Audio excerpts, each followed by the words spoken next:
Well, legendary pianist and recording artist Jim Brickman is going to be in Connecticut for a very special Christmas show. Yay! Yay! It's called The Gift of Christmas, and it's at the Bushnell next weekend. We are so happy to be joined by Jim now. Jim, thank you so much for being with us on Great Day. Great to see you guys again. I'm so excited. I have tickets to the Sunday 3 p.m. show, and I am waiting with bated breath. I guess I better start practicing. Well, we still remember when we were here and we had to bring you our old piano, but you still made amazing music with it. So, but you know, I remember. Oh, it was memorable. I want to go back to when you were a little kid. I mean, your song, The Gift, is one of my favorites, but I guess you knew you had this gift on some level when you were as young as 5, like convincing your parents that you needed a piano. Well, I was just passionate about music. I loved the way that music made me feel. And when I went to great movies that had music, or watched Sesame Street, or listened to records, I mean, anything that I heard that was great music, the way it made me feel, made me want to do that too. What's in store for the show? I'm excited. I can't wait. I got my ticket. What are we going to see during this wonderful show? Well, it has been so much fun this year. Of course, being back live, there's nothing like it. And, you know, because of that, it's been a couple of years since we've been in Hartford. And I think because of that, the enthusiasm to be in the theater, a beautiful place, of course, like the Bushnell, that's like a second home to me in Connecticut, the joy of it is really palpable. It's what is making the shows so great. Not only the joy of people being there, but the happiness that we have in sharing it. So it's a great variety in the show this year. 2 special guests, Ann Cochran, who's often with me in the shows, of course, who I grew up with in Cleveland, and Broadway singer John Tronis also joining me. And so it's a very lighthearted but also meaningful variety of music. So a lot of the hits, of course, and hymns and carols for Christmas. But this year, one of the coolest things is we're doing a live by request. Oh. So You better get your list ready. Yeah, so Scott, if you don't hear The Gift and you really want to hear it, all you have to do is yell it out from the audience, and then we'll do it. But it is it's a true live by request, like people shouting at the stage, which is a little bit of a free-for-all, but that's what makes it so much fun. Does that make you nervous? It would totally make me nervous, like I wouldn't know that one. Do you just remember all your songs? You can play them without music, or you can just take any song and that works? I mean, sort of. You know, of course, if it's my songs, I wrote them, so I hope I know how they go. But a lot of times you do get thrown for a loop. Somebody will request a non-Jim Brickman song, which is kind of like, you know, you're at a Jim Brickman concert. But so there's not. I don't do a lot of Led Zeppelin or you know, things like that people request, that I don't know those, but. Ann and John know so many of them. Like last night, we were in Birmingham, Alabama, and we got the request for Destiny, Love of My Life, Simple Things, Never Alone, Sending You a Little Christmas, and we got through them all. But, you know, I think part of the fun is when we don't completely know. You know, that's part of the excitement, is to live on the edge of your seat.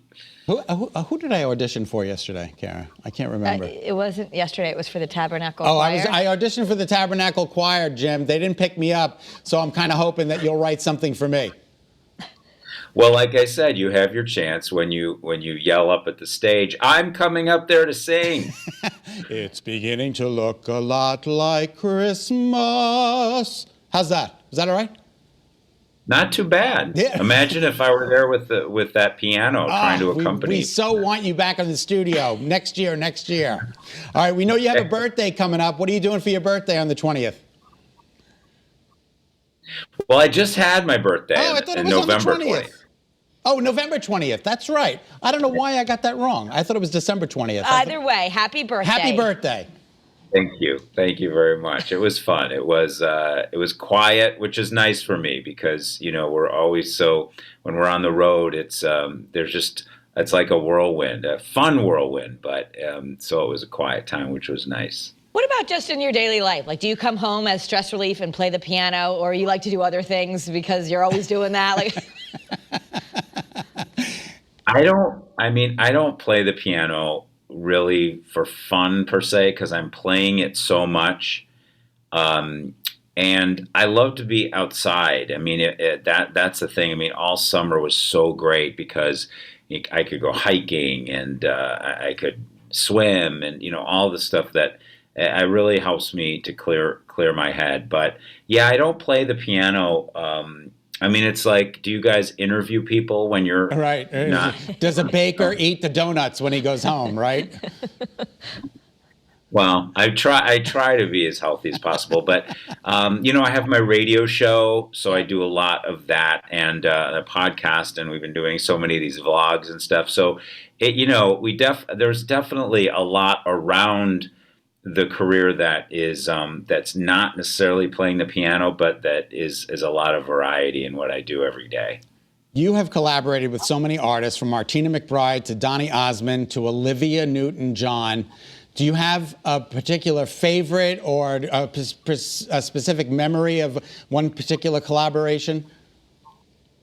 Well, I'm partial to Olivia Newton-John because it was the first tour that I was ever on a big co-bill where, in fact, I think we were down in Wallingford at the Xfinity together, and so going from like the beginning of my career to being put on that tour as a co-bill was really special and a great memory, and so we got really close. In fact, we have a 25th anniversary of Valentine coming up in February, and awesome. She and I did a brand new, Olivia Newton-John and I did a brand new recording of Valentine as kind of to commemorate the 25th anniversary. So, yeah, and then of course Johnny Mathis at Christmas time. That was just an incredible honor to have Johnny Mathis singing one of my Christmas songs.